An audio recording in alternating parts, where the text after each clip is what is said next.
حضرت بلال حبشی رضی اللہ تعالیٰ عنہ مشہور صحابی ہے جو مسجد نبوی کے ہمیشہ مؤذن رہے ہیں۔ شروع میں ایک کافر کے غلام تھے۔ اسلام لے آنے کے بعد ان کو طرح طرح کی تکلیفیں دیے جاتے تھے۔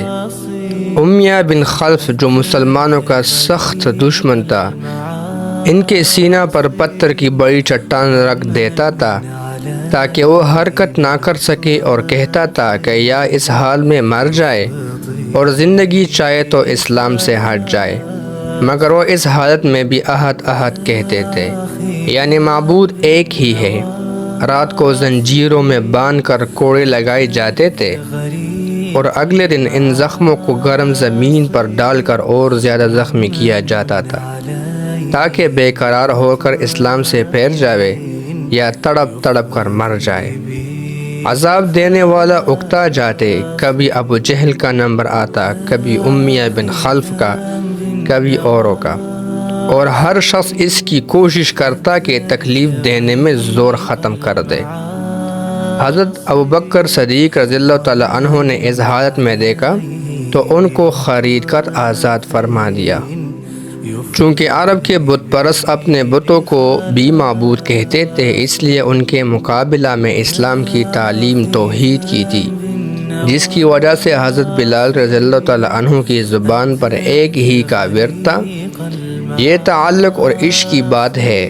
ہم جھوٹی محبتوں میں دیکھتے ہیں کہ جس سے محبت ہو جاتی ہے اس کا نام لینے میں لطف آتا ہے، بے فائدہ اس کو رٹا جاتا ہے، تو اللہ کی محبت کا کیا کہنا جو دین اور دنیا میں دونوں جگہ کام آنے والی ہے۔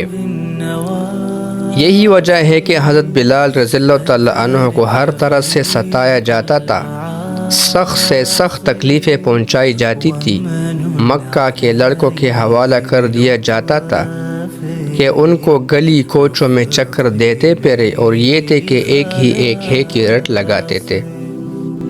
اسی کا یہ صلہ ملا کہ پھر حضور صلی اللہ علیہ وآلہ وسلم کے دربار میں مؤذن بنے، اور سفر حضر میں ہمیشہ اذان کی خدمت ان کے سپرد ہوئی۔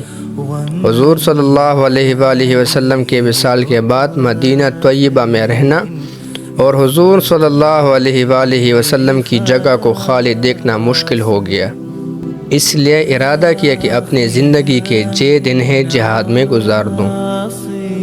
اس لیے جہاد میں شرکت کی نیت سے چل دیے۔ ایک عرصہ تک مدینہ منورہ لوٹ کر نہیں آئے۔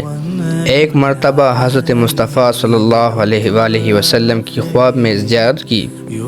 حضور نے فرمایا، بلال یہ کیا ظلم ہے، ہمارے پاس کبھی نہیں آتے؟ تو آنکھ کھلنے پر مدینہ طیبہ حاضر ہوئے۔ حضرت حسن حسین رضی اللہ تعالیٰ عنہما نے اذان کی فرمائش کی۔